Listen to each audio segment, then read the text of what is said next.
Y mira, hay una pregunta acá y yo creo que con esto ya podemos pasar también a hablar de pensar en red, porque esto mismo que tú estás diciendo de la educación digital me parece que va directo hacia allá.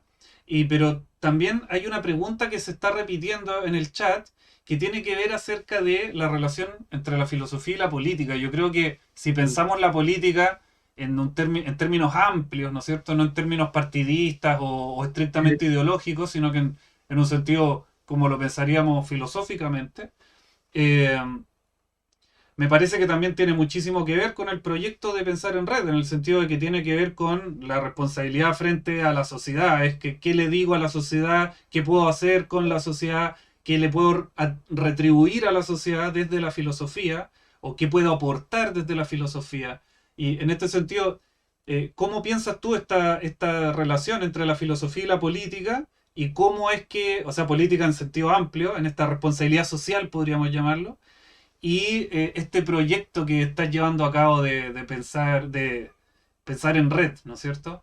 Sí, Pensar en Red es un proyecto que puse en marcha justamente un poco por lo que antes comentábamos de, bueno, una cierta insatisfacción con un poco la manera como se hace filosofía en la academia y cierta insatisfacción. A mí me gustan muchas cosas de ahí, pero pensaba que eso no era suficiente, sobre todo en el sentido que acabas de mencionar, a saber, uno no solamente es académico, uno es persona, es ciudadano, es verdad, es alguien que vive en un contexto y que se preocupa y a la vez desea que ahí pasen ciertas cosas, que no pasen otras, etcétera, Ujú. etcétera. Por lo tanto, la filosofía ha sido política de sus orígenes. O sea, lo que pasa es que la manera como lo ha ido cambiando, también según ha entendido que podía incidir más o menos y cuál podía ser su manera de incidir. ¿Vale? Claro. Luego Hannah Arendt lo explica súper bien, para que voy a decirlo yo de El, otra el manera. mismo Tales era político, hay que decirlo. Claro, Era uno de los sabios y esos eran políticos, sacerdotes, filósofos, lo que queráis. Era tal todo. cual. En Platón eso es muy evidente, los Sí. diálogos platónicos hay que leerlos como diálogos políticos, todos Sí. ellos, esto es muy claro, digamos. Mm.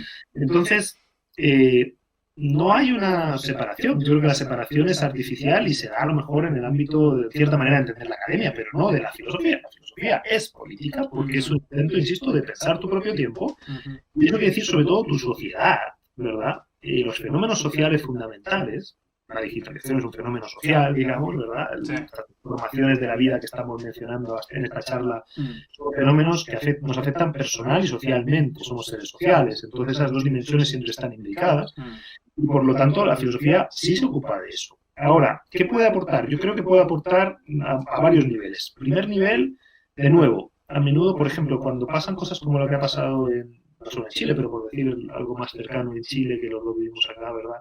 Eh, en los últimos tiempos, de nuevo, es algo que es tan, por un lado, excepcional, ha roto una cierta normalidad institucional que llevaba también unas décadas más o menos, ¿no? El estallido social te refieres tú. El llamado estallido social, Ajá. ¿verdad? Ujú. Eh, Faltan categorías de nuevo. ¿Qué está pasando? Etcétera. Y yo creo que la filosofía, y no solo lo creo, lo hago en cursos fuera de la academia, donde intento mostrar con categorías de la filosofía política qué es lo que está sucediendo en el mundo actual, ¿verdad? Ujú.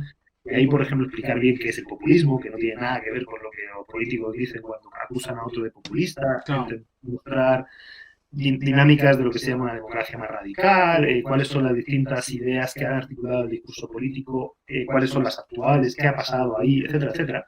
La filosofía tiene, creo yo, esa tarea de intentar eso, aportar de nuevo inteligibilidad a lo que está sucediendo, porque si no entramos de nuevo en lo típico que suele pasar, como pasa con lo digital, que solo somos apocalípticos integrados. Nos parece maravilloso, nos parece el acabose y nos vamos a vivir a Miami todos, ¿verdad? Como últimamente se está diciendo en algunos lugares en Chile, ¿no? Yo creo que es mucho más razonable intentar pensar qué es lo que está sucediendo. Y también para sopesarlo en términos de posibilidades, potencialidades y riesgos que también serían indeseables según cómo, ¿no? Entonces, y luego, por supuesto, cada uno tomará su posición política y ahí la filosofía no está adoctrinando a nadie, Exacto. pero sí aportando ojalá esa, insisto, esa luz, ¿no? Esa cierta lucidez acerca bueno, ¿y esto qué es? ¿No? Esto cómo lo podemos entender. Ujú. Porque, por supuesto que la explicación, la gente se ha vuelto loca, la gente es tonta, no sabe lo que quiere, esa a mí me parece que no sirve de nada. Mm. No, porque ella sí que es súper conservadora al final, ¿no? Como si uno sí supiera todo y hubiera que hacer lo que uno quiere, ¿no? No, Claro, porque ahí justamente. también siempre está también ese mito de que que nace un poco con Platón, pero que es así como que la filosofía no es amiga de la democracia, de que esta cosa de que la democracia se cimenta sobre una falacia ad populum y que en verdad los que saben y los que pueden hablar son unos pocos que son los que saben. Claro, Y a claro. mí, a mí por lo menos eso me parece No, no, riesgoso por decirlo menos. O estoy sea, totalmente de acuerdo. No, no, aparte que una cosa es que la filosofía se dedique a intentar entender qué está pasando.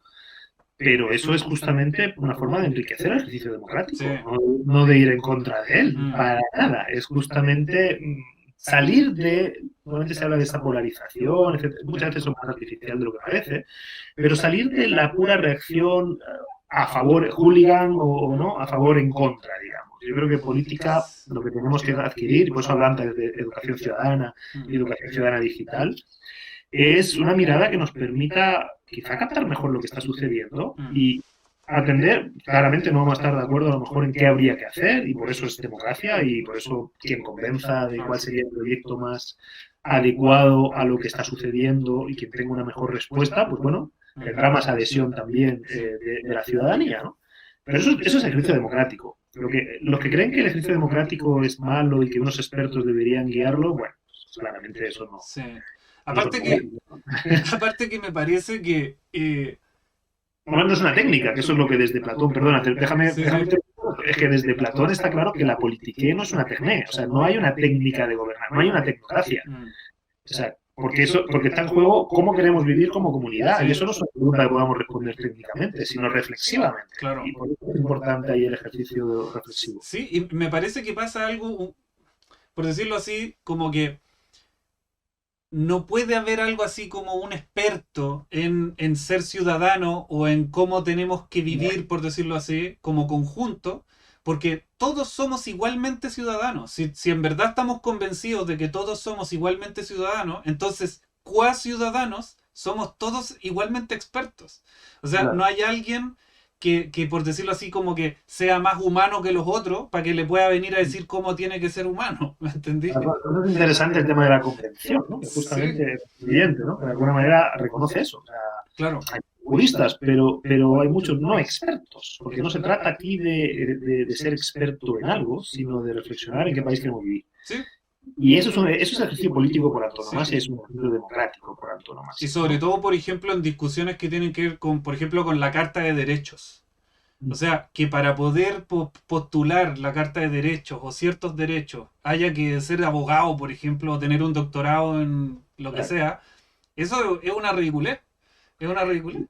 Y es una maravillosa manera de mantener a la gente fuera de la política, Sí, ¿no? Entonces, exacto. y eso sí es antidemocrático, a mi modo de ver, por lo menos en el espíritu, ¿no? Sí. Pero al revés, hacer reflexionar sobre cómo queremos vivir colectivamente, también individualmente, que es el tema de la ética, ¿no? Mm, Me parece que esa ha sido siempre la manera como la filosofía le ha aportado a sus sociedades. A ujú, veces los han matado por eso, como a Sócrates, ¿verdad? Y a veces, pues bueno, tampoco les han hecho mucho caso, pero en general ha sido siempre un aspecto que ha permitido una crítica y por ende, como te decíamos antes, no es un lobby, no está en una dirección particular, está más bien en, oiga, pongamos el debate que realmente es. Lo que está ujú, ahora en juego no es la cuestión técnica de si esto va a ser A mejor o B en ujú, términos económico-técnicos. No, ujú, no. Aquí lo que está en juego es la pregunta por cómo queremos que sea la sociedad en la que vivimos. Y ujú. luego, por supuesto, hará falta técnicos para ver cómo eso es posible, ¿no? Y si eso es posible. Digo, en términos ahora de sustentabilidad, de factibilidad. Ujú. Pero Y, la reflexión sobre en qué sociedad queremos vivir no es una reflexión técnica. claro. Y por ejemplo, el rol que han jugado